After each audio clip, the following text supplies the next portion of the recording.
Halo, welcome back to my channel. Kembali lagi dengan aku Miss Lim. Kali ini kita akan bahas soal UKPPG ya teman-teman ya. Update soal UKPPG, SCT, dan PCK semua guru 2025. Yang belum subscribe silahkan subscribe agar tidak ketinggalan pembahasan soal dari aku. Yang sudah subscribe saya doakan dimudahkan, dilancarkan, dan lolos UKPPG-nya tahun ini, tahun 2025. Amin ya rabbal alamin. Soal yang pertama, Anda merupakan wali kelas untuk siswa kelas 8B. Anda bertanggung jawab atas pengolahan nilai ulangan, tugas keaktifan, dan juga kehadiran siswa Anda. Anda mengetahui memang ada salah satu siswa Anda yang jarang masuk sekolah.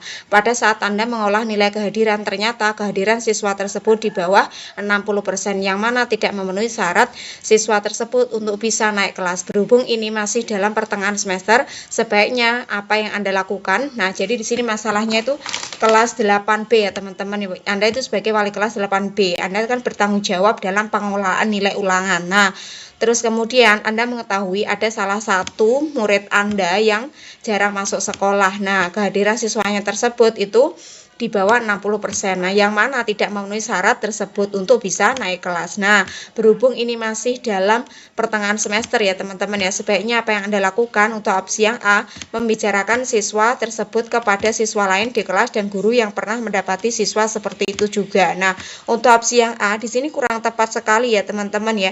Ini bukan suatu tindakan, ini bukan suatu yang akan dilakukan oleh guru untuk mengatasi masalah ini ya. Untuk opsi yang B, menghubungi pihak sekolah dari siswa tersebut kemudian menyampaikan apa yang terjadi. Nah, untuk opsi yang B ini lebih bagus opsi daripada opsi yang A ya teman-teman ya. Kita lanjut untuk opsi yang C, menghubungi orang tua siswa tersebut, bertanya tentang keadaan siswa, mempertimbangkan apa yang disampaikan orang tua siswa dan mencari solusi. Nah, untuk opsi yang C ini paling bagus daripada opsi A dan B ya teman-teman ya, menghubungi orang tua siswa tersebut, bertanya tentang keadaan siswanya. Nah, untuk opsi yang C ini bagus sekali.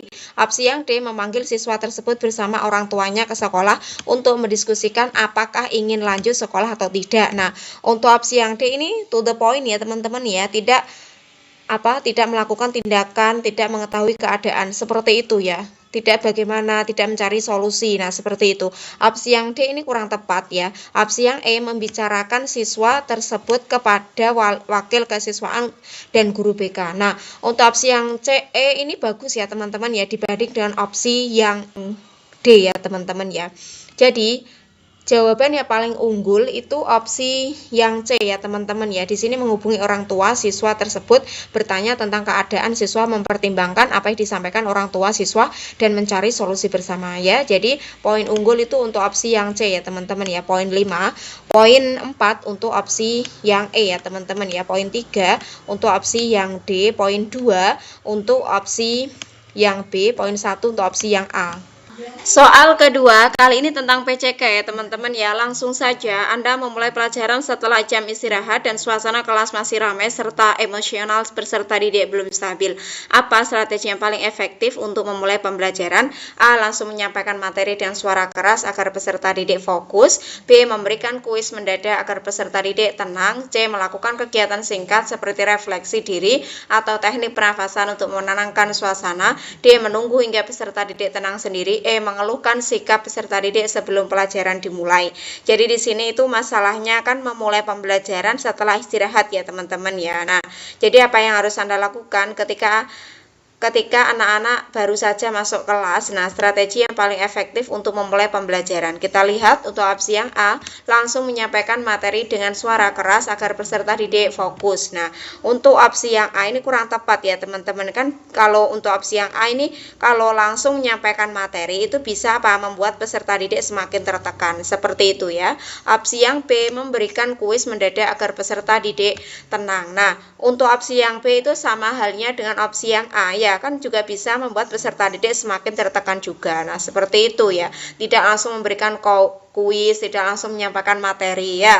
Opsi yang C, melakukan kegiatan singkat seperti refleksi diri atau teknik pernafasan untuk menenangkan suasana. Nah, untuk opsi yang C ini bagus ya teman-teman ya dibanding dengan opsi A dan B. Karena kan opsi yang C di sini kan kegiatan singkat seperti refleksi diri atau teknik pernafasan kan merupakan apa? Pendekatan sosial emosional ya. Opsi yang D, menunggu hingga peserta didik tenang sendiri. E, mengeluhkan sikap peserta didik sebelum pelajaran dimulai. Untuk opsi yang D, menunggu hingga peserta didik tenang sendiri, kurang tepat ya teman-teman, lebih bagus opsi yang C. Tapi di sini untuk opsi yang D ini kan terlalu pasif ya teman-teman ya. Opsi yang E, mengeluhkan sikap peserta didik sebelum pelajaran dimulai. Nah, untuk opsi yang E ini malah memperburuk suasana kelas ya teman-teman ya, mengeluh sikap peserta didik sebelum pelajaran dimulai ya. Opsinya paling bagus itu opsi yang C ya teman-teman ya, karena kan di sini kan untuk opsi yang C kan merupakan apa? Pendekatan sosial emosional ya yang bijak. Ini kan membantu apa? Menstabilkan emosi dan menyiapkan kondisi belajar yang optimal ya. Jadi jawaban yang paling tepat adalah opsi yang C. Soal ketiga, SMA Bakti Pratiwi berlokasi di daerah perkotaan yang cukup heterogen penduduknya. Latar belakang siswa-siswinya berasal dari keluarga yang tingkat ekonominya menengah ke atas. Hal tersebut terlihat dari perilaku dan gaya hidup serta performan siswa-siswinya. Dalam keseharian di sekolah terlihat siswa-siswanya lebih asik menyibukkan diri dengan telepon selulurnya. Hal yang sama pun terlihat dari perilaku guru baik di kelas maupun di luar kelas. Semuanya sibuk dengan tujuan dan kesenangannya masing-masing. Pak Iwan sebagai kepala sekolah ingin melakukan sebuah perubahan di sekolahnya dengan menciptakan lingkungan sekolah sebagai komunitas yang mampu mendorong kepemimpinan murid di sekolahnya. Bersama beberapa guru yang merangkap sebagai wakil kepala sekolah berdiskusi bersama untuk merancang program sekolah yang mengutamakan pembentukan perilaku siswa yang berkarakter sesuai dengan profil pelajar Pancasila. Pertanyaan yang tepat untuk mengawali diskusi dalam permasalahan di atas adalah, jadi di sini soal ketiga itu kan Pak Irwan itu sebagai kepala sekolah ya teman-teman yang ingin melakukan apa? Sebuah perubahan di sekolahnya dengan menciptakan lingkungan sekolah sebagai komunitas yang mampu mendorong kepemimpinan ya teman-teman murid di sekolahnya. Bersama beberapa guru yang merangkap sebagai wakil kepala sekolah berdiskusi bersama untuk apa? Merancang program sekolah yang mengutamakan pembentukan perilaku siswa yang berkarakter sesuai dengan profil pelajar Pancasila. Nah, jadi di sini apa yang harus dilakukan untuk mengawali diskusi? Kita lihat untuk opsi yang A, program apa yang perlu dirancang untuk meningkatkan kualitas pembelajaran berbasis teknologi. Nah, untuk opsi yang A ini bagus ya teman-teman ya, program apa yang perlu dirancang untuk meningkatkan kualitas pembelajaran berbasis teknologi ya. Opsi yang B, bagaimana kita dapat meningkatkan kualitas pembelajaran di kelas sekaligus mewujudkan siswa yang berkarakter dengan memanfaatkan teknologi. Nah, untuk opsi yang B ini kurang tepat ya teman-teman. Opsi yang A lebih unggul daripada opsi yang B, kita bandingkan dengan opsi yang C. Adakah kebijakan sekolah yang perlu ditinjau untuk terkait dengan pembelajaran berbasis teknologi yang harus diterapkan di kelas? Nah, untuk opsi yang C ini kurang tepat ya teman-teman ya, lebih bagus opsi yang B.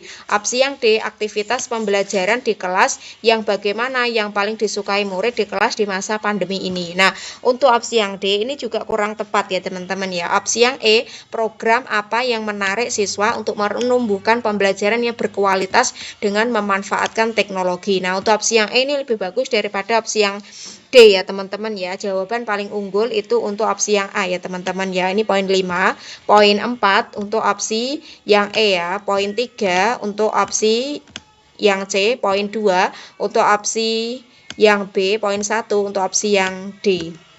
Soal keempat, dalam suatu sesi diskusi, seorang peserta didik mengungkapkan bahwa dalam budaya keluarganya, anak tidak diperbolehkan bercerita terlalu banyak di depan orang dewasa. Bagaimana Anda menyikapi ini dalam konteks pembelajaran aktif di kelas? A, meminta peserta didik tersebut mengikuti norma kelas yang berlaku. B, mengabaikan sikapnya karena dianggap tidak aktif. C, mendorong partisipasi dengan cara yang lebih sesuai, misalnya melalui tulisan. D, menjadikannya contoh kurang baik agar peserta didik lain tidak meniru. E, memberikan nilai rendah karena kurang aktif berkontribusi dalam diskusi. Jadi di sini soal keempat ini kan dalam konteks budaya ya teman-teman ya, dalam konteks budaya. Nah, dalam konteks dalam budaya yang apa? Yang membatasi siswa untuk aktif secara verbal. Nah, seperti itu.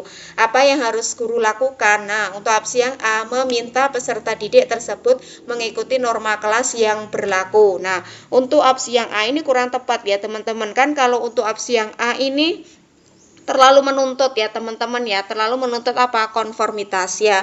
Opsi yang B, mengabaikan sikapnya karena dianggap tidak aktif. Nah, untuk opsi yang B ini ada kata mengabaikan ya teman-teman, ini kurang tepat sekali ya. Opsi yang B kita skip ya. Karena kan untuk opsi yang B itu justru apa? Bisa mempermalukan siswa, seperti itu ya. Opsi yang C, mendorong partisipasi dengan cara yang lebih sesuai, misalnya melalui tulisan. Nah, untuk opsi yang C ini bagus sekali ya teman-teman ya. Ini kan mendorong partisipasi dengan cara yang lebih sesuai, misalnya melalui tulisan, kan ini mendorong apa? Mencerminkan prinsip inclusiveness ya dan fleksibilitas ya dalam apa? Pembelajaran aktif. Seperti itu ya teman-teman ya. Opsi yang D, menjadikannya contoh kurang baik agar peserta lain tidak meniru. Nah, untuk opsi yang D ini lebih bagus opsi yang C ya teman-teman ya. Karena di opsi yang D itu sama halnya dengan opsi yang B, justru apa? Bisa mempermalukan siswa atau apa? Melemahkan rasa percaya dirinya. Seperti itu ya. Opsi yang E, memberikan nilai rendah karena kurang aktif berkontribusi dalam diskusi. Nah, untuk opsi yang E ini lebih bagus opsi yang C ya teman-teman ya. Karena kan untuk opsi yang E di sini tuh juga sama halnya dengan opsi yang A, apa? Menuntut konformitas. Seperti itu ya teman-teman ya. Jadi, jawaban yang paling tepat adalah opsi yang C. Soal kelima, sebagai salah satu guru berprestasi, Bulim ditunjuk untuk menjadi juri dalam lomba Olimpiade Sains tingkat kabupaten. Penjurian lomba dilakukan dari pagi hingga siang hari dan pengumuman pemenang lomba akan diberikan kepada peserta didik pada sore harinya. Ketika tiba waktunya istirahat siang, Bulim makan siang di tempat umum dan bertemu dengan beberapa teman guru yang mengantarkan muridnya mengikuti lomba Olimpiade Sains. Jika Anda menjadi Bulim, maka yang Anda lakukan adalah, jadi di sini masalahnya itu Anda itu sebagai salah satu guru berprestasi ya teman-teman, namanya Bulim. Nah, ditunjuk apa? Untuk menjadi juri dalam Olimpiade Sains tingkat kabupaten. Nah, penjurian lomba dilakukan dari pagi hingga siang hari. Dan pengumuman pemenang lomba akan diberikan kepada peserta pada sore harinya. Ketika tiba waktunya, nah istirahat siang, Bulim makan siang di tempat umum dan bertemu dengan beberapa teman guru yang mengantarkan muridnya mengikuti lomba Olimpiade Sains. Nah, jika Anda menjadi Bulim, maka yang akan Anda lakukan adalah untuk opsi yang A, berusaha untuk menghindari teman guru yang membujuk untuk mendapat mengetahui hasil penjurian. Nah, untuk opsi yang A ini kurang tepat ya teman-teman ya.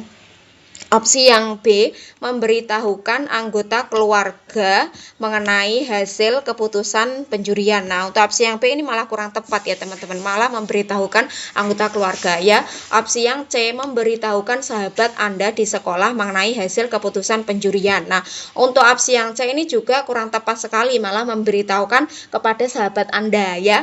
Opsi yang C kurang tepat ya teman-teman. Opsi yang C, tak akan membocorkan mengenai hasil keputusan penjurian karena memang bukan wewenang Anda. Nah, untuk opsi yang D ini bagus ya dibanding dengan opsi yang lainnya ya teman-teman ya. Kita lihat untuk opsi yang E, memberitahukan kawan guru terdekat mengenai hasil keputusan penjurian. Nah, untuk opsi yang C, E ini juga kurang tepat ya teman-teman ya. Jawaban yang paling unggul itu opsi yang D ya teman-teman ya. Ini poinnya 5 ya teman-teman ya. Poin 4 itu untuk opsi yang A ya. Poin 3 untuk opsi yang E, poin 2 untuk opsi yang C, poin 1 untuk opsi yang B. Soal ke-6, Anda memberikan tugas proyek kepada peserta didik. Setelah beberapa hari, Anda melihat ada beberapa peserta didik yang kesulitan memulai karena bingung menentukan pendekatan. Apa sebaiknya Anda lakukan? Untuk opsi yang A, memberikan petunjuk umum dan meminta peserta didik menyelesaikan sendiri. B, memberi contoh karya dari tahun sebelumnya. C, menawarkan opsi pendekatan tugas yang disesuaikan dengan gaya belajar peserta didik. D, mengurangi beban tugas untuk peserta didik yang tampak kesulitan. E, menyerahkan kepada peserta didik untuk menemukan caranya sendiri. Jadi di soal ke-6 ini kan jika peserta didik itu bingung ya teman-teman ya, dalam hal apa? Memulai proyek. Nah, guru sebaiknya harus bagaimana? Untuk opsi yang A, memberikan petunjuk umum dan meminta peserta didik menyelesaikan sendiri. Untuk opsi yang A ini kurang tepat ya teman-teman ya. Untuk opsi yang A di sini kan terlalu umum seperti itu ya. Opsi yang B memberikan contoh karya dari tahun sebelumnya. Nah, untuk opsi yang B di sini malah memberikan contoh karya dari tahun sebelumnya, kan memberikan inspirasi ya teman-teman ya. Tapi apa? Tidak selalu sesuai konteks saat ini. Nah, seperti itu ya. Tahun lalu kan mestinya berubah untuk tahun sekarang, seperti itu ya. Kurang tepat opsi yang B. Opsi yang C menawarkan opsi pendekatan tugas yang disesuaikan dengan gaya belajar peserta didik. Nah, untuk opsi yang C ini bagus ya teman-teman ya, menawarkan opsi pendekatan tugas yang disesuaikan dengan gaya belajar peserta didik. Nah, ini strategi yang bagus ya yang dilakukan oleh guru. Nah, opsi yang D mengurangi beban tugas untuk peserta didik yang tampak kesulitan. Nah, untuk opsi yang D ini lebih bagus opsi yang C ya teman-teman ya. Tapi kan di sini opsi yang D itu bisa dianggap mengurangi tantangan pembelajaran, seperti itu ya. Opsi yang E menyerahkan kepada peserta didik untuk menemukan caranya sendiri. Nah, untuk opsi yang E ini kurang tepat ya teman-teman ya. Ini sama dengan opsi yang A, terlalu umum juga ya. Opsi yang paling bagus itu opsi yang C ya teman-teman ya. Karena kan di sini ini kan membantu mereka menemukan titik awal dan tetap merasa berdaya dalam mengerjakan tugas. Seperti itu ya teman-teman ya. Jadi jawaban yang paling tepat adalah opsi yang C. Soal ke-7, Anda mendapat tugas mengajar pelajaran tambahan les setelah jam sekolah bersama guru lain secara bersama di 2 kelas paralel. Suatu hari teman Anda tidak bisa hadir tanpa memberi kabar. Sebagai guru menghadapi situasi seperti ini, apa yang Anda lakukan? Untuk opsi yang A, melaporkan kejadiannya kepada kepala sekolah agar mendapat perhatian. B, meminta siswa kelas 1-nya untuk belajar mandiri sampai waktu pelajaran selesai. C, melakukan pembelajaran kelas rangkap meskipun secara bergantian. D, menginformasikan kelas 1-nya bahwa guru yang bersangkutan tidak bisa hadir. E, kelas yang gurunya tidak hadir dipulangkan awal karena kasihan siswanya. Nah, jadi di sini Anda akan mendapat tugas tambahan ya, pembelajaran les. Nah, setelah jam sekolah bersama guru lain secara bersama di 2 kelas paralel. Suatu hari teman Anda tidak bisa hadir ya teman-teman ya. Sebagai guru menghadapi situasi seperti ini, apa yang Anda lakukan? Untuk opsi yang A, melaporkan kejadiannya kepada kepala sekolah agar mendapat perhatian. Nah, untuk opsi yang A kurang tepat ya teman-teman ya. Opsi yang B, meminta siswa kelas 1-nya untuk belajar mandiri sampai waktu pembelajaran selesai. Nah, untuk opsi yang B ini lebih bagus dibanding dengan opsi yang A ya teman-teman ya. Opsi yang C, melakukan pembelajaran kelas rangkap meskipun secara bergantian. Nah, untuk opsi yang C ini bagus ya teman-teman ya, melakukan pembelajaran kelas rangkap walaupun teman Anda tidak masuk ya.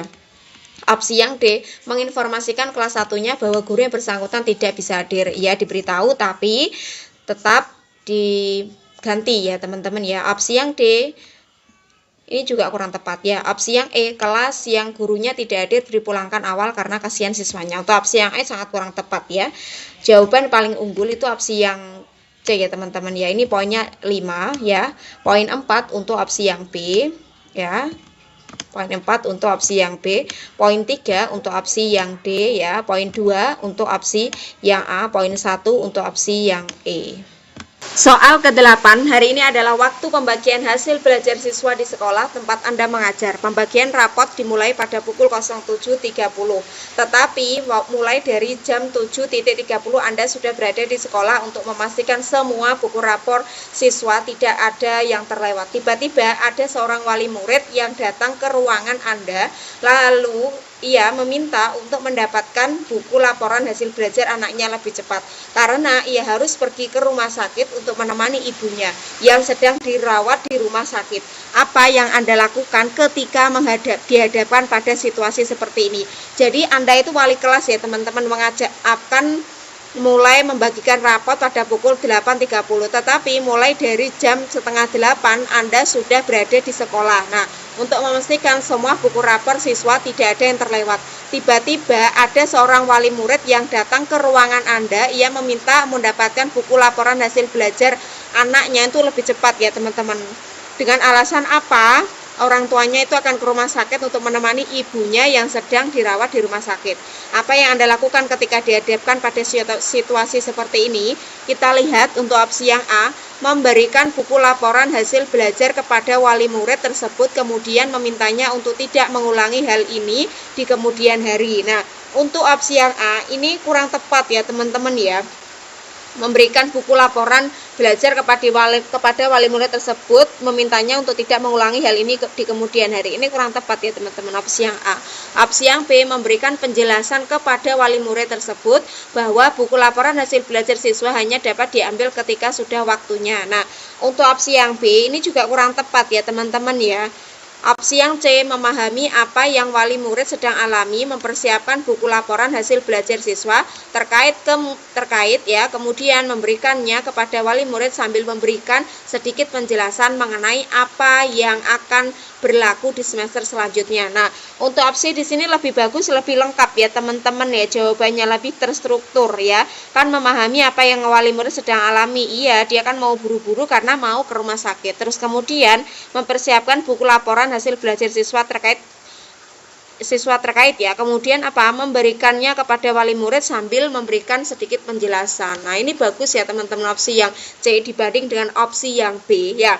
Opsi yang D, langsung memberikan buku laporan hasil evaluasi belajar siswa kepada wali murid tersebut. Untuk opsi yang D kurang tepat ya. Opsi yang E, memberikan buku laporan ya, memberikan buku laporan hasil belajar siswa kepada wali murid tersebut pada saat wali murid itu telah selesai dengan masalahnya. Nah, untuk opsi yang E ini kurang tepat ya teman-teman, ini menunda seperti itu ya. Jadi opsi yang paling tinggi itu opsi yang C ya teman-teman. Ini adalah poinnya 5 ya. Poin 4 itu untuk opsi yang A ya, poin 4 ya. Poin 3 untuk opsi B, poin 2 untuk opsi yang E, poin 1 untuk opsi yang D. Soal ke-9, Anda sedang menyusun asesmen formatif untuk materi yang baru saja diajarkan.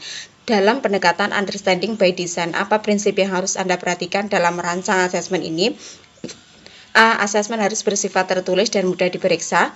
B. Asesmen harus mencakup semua indikator ketercapaian kompetensi dasar. C. Asesmen harus dirancang untuk mengukur pemahaman mendalam bukan sekedar hafalan. D. Asesmen sebaiknya berupa pilihan ganda untuk objektivitas. E. Asesmen dibuat berdasarkan jumlah soal dalam buku guru. Jadi di sini soal ke-9 kan dalam pendekatan understanding by design ya teman-teman ya, asesmen formatif harus dirancang untuk apa? Nah, untuk opsi yang A, asesmen harus bersifat tertulis dan mudah diperiksa. Nah, untuk opsi yang A ini kurang tepat ya teman-teman ya, terlalu fokus pada format atau teknis seperti itu. Untuk opsi yang A kurang tepat. Opsi yang B, asesmen harus mencakup semua indikator ketercapaian kompetensi dasar. Nah, untuk opsi yang B di sini juga sama dengan opsi yang A, terlalu fokus pada format atau teknis juga ya teman-teman ya. Kita lihat untuk opsi yang C, asesmen harus dirancang untuk mengukur pemahaman mendalam bukan sekedar hafalan. Nah, untuk opsi yang C ini tepat ya teman-teman ya, karena kan di sini mengukur pemahaman mendalam bukan sekedar hafalan saja, seperti itu ya. Opsi yang C bagus. Untuk opsi yang C, asesmen sebaiknya berupa pilihan ganda untuk objektivitas. Nah, untuk opsi yang D ini bukan ya teman-teman, ini sangat salah ya, karena kan untuk opsi yang D di sini kurang tepat sekali. Ini juga sama halnya dengan opsi A dan B ya, terlalu fokus pada format atau teknis saja ya. Opsi yang E, asesmen dibuat berdasarkan jumlah soal dalam buku. Nah, untuk opsi yang E ini lebih bagus daripada opsi A dan D dan B ya teman-teman ya, karena kan untuk opsi di sini hanya menyesuaikan, tapi hanya menyesuaikan dengan buku tanpa mempertimbangkan konteks, seperti itu ya teman-teman ya. Nah, jawaban yang paling unggul itu adalah opsi yang C ya teman-teman ya. Karena kenapa? Karena kan mengukur pemahaman mendalam itu bukan sekedar hafalan. Hal ini apa memastikan bahwa peserta didik benar-benar memahami konsep inti materi. Seperti itu ya teman-teman ya. Jadi jawaban yang paling tepat adalah opsi yang C.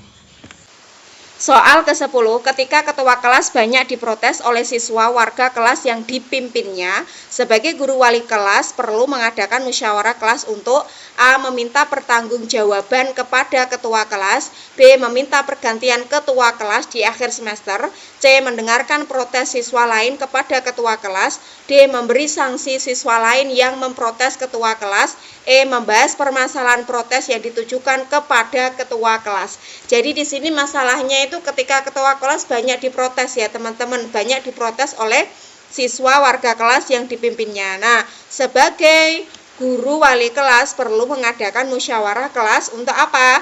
Untuk opsi yang A, meminta pertanggungjawaban kepada ketua kelas. Nah, untuk opsi yang A ini kurang tepat ya teman-teman ya, malah meminta pertanggungjawaban kepada ketua kelas. Opsi yang B meminta pergantian ketua kelas di akhir semester. Nah, untuk opsi yang B ini juga kurang tepat ya teman-teman. Lebih bagus opsi yang A ya.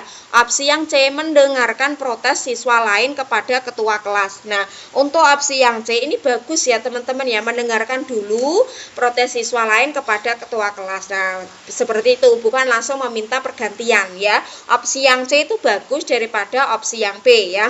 Opsi yang D memberi sanksi siswa lain yang memprotes ketua kelas. Nah, untuk opsi yang D di sini juga belum tepat ya teman-teman, tidak tepat karena kan langsung memberi sanksi siswa lain yang memprotes ketua kelas. Nah, seperti itu ya kan, harus mendengarkan dulu protesnya seperti apa, bagaimana. Nah, harus seperti itu dulu baru memberikan sanksi. Untuk opsi yang E membahas permasalahan protes yang ditujukan kepada ketua kelas. Nah, untuk opsi yang E ini bagus ya teman-teman ya, ada membahas permasalahan protes yang ditujukan kepada ketua kelas. Terus kemudian ada solusi seperti itu, terus baru memberikan sanksi ya.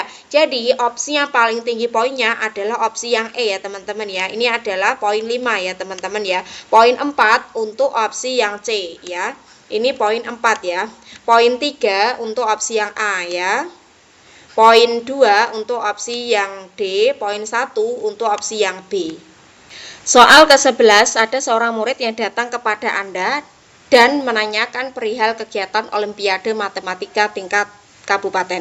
Anda belum mendapat informasi tersebut, baik dari rekan guru maupun kepala sekolah. Siswa tersebut mengatakan bahwa ia tahu hal tersebut dari rekannya yang berada di sekolah lain. Siswa ini memang dikenal pandai dalam mata pelajaran matematika, sehingga ia sangat ingin mengikuti Olimpiade tersebut. Anda pada kondisi yang belum mengetahui apapun mengenai Olimpiade ini, apa yang akan Anda lakukan saat menjawab pertanyaan siswa tersebut?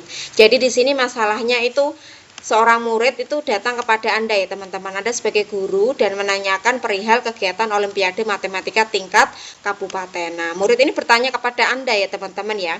Anda kan belum mendapat informasi, nah baik dari rekan guru maupun dari kepala sekolah. Siswa tersebut itu mengatakan bahwa ia tahu hal tersebut dari rekannya yang berada di sekolah lain. Siswa ini memang dikenal pandai ya dalam mata pelajaran matematika, sehingga ia sangat ingin mengikuti lomba Olimpiade.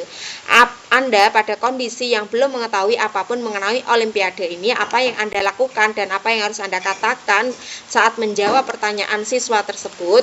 Untuk opsi yang A, mengatakan siswa tersebut bahwa mengenai Olimpiade Matematika tingkat kabupaten ini akan dijelaskan pada esok hari. Kemudian Anda melakukan pencarian informasi mengenai Olimpiade tersebut kepada rekan guru dan kepala sekolah. Nah, untuk di opsi yang A ini bagus ya teman-teman ya, akan menjawab pertanyaan siswa tersebut.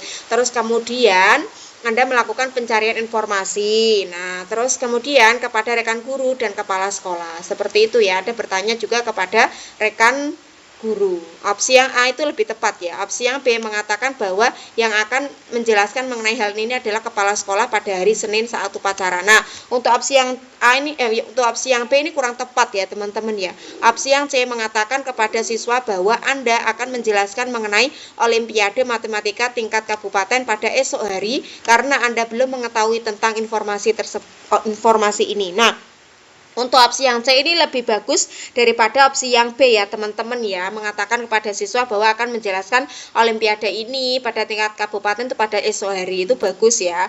Opsi yang D mengatakan bahwa Anda belum mendengar kabar apapun mengenai Olimpiade tersebut dan akan memberitahukan kepada siswa Anda bahwa akan diumumkan jika sudah ada informasi yang valid. Nah, untuk opsi yang D ini juga bagus ya teman-teman ya. Tapi lebih bagus opsi yang C ya. Opsi yang E mengatakan bahwa yang akan menjelaskan mengenai hal ini adalah wakil kurikulum pada hari Senin saat upacara. Nah, untuk opsi yang E ini sangat kurang tepat ya teman-teman. Mengatakan bahwa yang akan menjelaskan malah wakil kurikulum ini malah tidak nyambung ya teman-teman ya. Malah mengalihkan jawaban. Seperti itu ya teman-teman ya.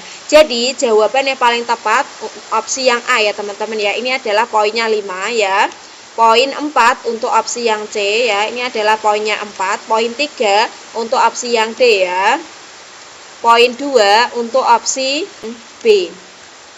Soal ke-12, seorang peserta didik Anda tampak menarik diri dan sulit berinteraksi dengan teman sekelas. Anda ingin mengembangkan pembelajaran sosial emosional yang membangun rasa percaya dirinya. Apa pendekatan awal yang paling tepat? A. Memberi tugas tambahan agar peserta didik lebih sibuk. B. Menyampaikan kepada peserta didik lain untuk tidak terlalu memperhatikan. C. Melibatkan peserta didik tersebut dalam kegiatan kelompok yang suportif. D. Memberi nilai yang lebih tinggi sebagai bentuk motivasi. E. Mengabaikan masalah sosial dan fokus pada capaian akademik. Jadi di soal ke-12 ini kan tentang apa teman-teman ya? Untuk membangun pendekatan yang efektif adalah apa? Kita lihat untuk opsi yang A, memberi tugas tambahan agar peserta didik lebih sibuk. Nah, untuk opsi yang A ini kurang tepat ya teman-teman ya. Opsi yang A di sini kurang tepat karena apa? Bisa membuat siswa semakin terbebani ya. Seperti itu ya teman-teman ya. Untuk opsi yang B, menyampaikan kepada peserta didik lain untuk tidak terlalu memperhatikan. Nah, untuk opsi yang B ini malah tidak efektif ya teman-teman ya. Karena kan di sini opsi yang B itu menunjukkan kurangnya empati terhadap kondisi emosional siswa. Nah, untuk opsi yang C, melibatkan peserta didik tersebut dalam kegiatan kelompok yang suportif. Nah, untuk opsi yang C ini bagus ya teman-teman ya. Ini kan termasuk pembelajaran sosial emosional pendekatan yang efektif. Nah, melibatkan peserta didik dalam kelompok yang suportif ya teman-teman ya. Ini kan membantu apa? Mengembangkan rasa percaya diri dan rasa memiliki apa dalam komunitas kelas. Seperti itu ya teman-teman ya. Opsi yang D, memberi nilai yang lebih tinggi sebagai bentuk motivasi. Nah, untuk opsi yang D ini lebih bagus opsi yang C ya teman-teman ya. Karena untuk opsi yang D di sini kan sama dengan halnya opsi yang A, bisa membuat siswa semakin terbebani juga ya. Opsi yang E, mengabaikan masalah sosial dan fokus pada capaian akademik. Nah, untuk opsi yang E ini lebih bagus daripada opsi B, A dan D ya teman-teman ya. Opsi yang A di sini menunjukkan apa? Kurangnya empati terhadap kondisi emosional siswa ya. Jadi jawaban yang paling tepat itu opsi yang C ya teman-teman ya. Ini kan membantu mengembangkan ya rasa percaya diri dan rasa memiliki ya dalam komunitas kelas ya. Jawaban paling tepat adalah opsi yang C.